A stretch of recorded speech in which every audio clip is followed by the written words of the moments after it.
What if I told you your country's population follows 4 stages? This is the demographic transition model, showing how societies shift from pre-industrial to industrialized states. Have a pen ready. Pay attention to key phrases. Practice questions at the back. In the early stages of development, both birth and death rates are high in a country. As conditions improve, death rates fall, and then birth rates. In stage 1, both birth and death rates are high. Life is unpredictable, healthcare is limited, disease is common, and babies don't all survive. Many infants die before their first birthday, leading families to have more children to ensure some survive.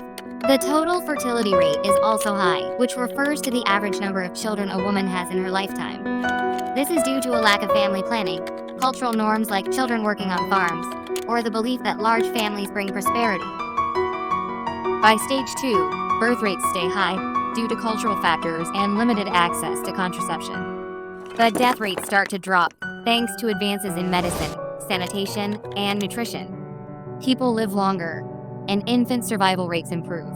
It also means families don't need to have as many children just to ensure some survive. In stage 3, as healthcare and contraception improve, families have fewer kids.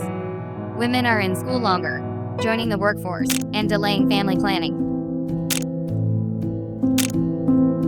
In stage 4, both birth and death rates are low and population growth has stabilized. By stage 5, birth rates could even dip below replacement levels, leading to population decline and challenges with aging populations. Most governments aren't happy with that. They're now taking action, aiming to reverse the trend with pro-natal policies. Here's where some countries stand in the DTM today. No country is in stage 1 anymore though.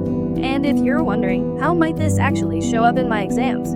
Here are a few IB-style questions. Outline 2 characteristics of stage 2 and stage 4 of the DTM.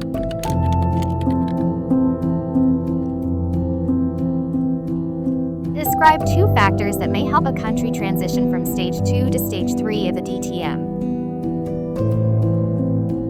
Using examples, explain how the DTM may not accurately reflect the population trends of all countries.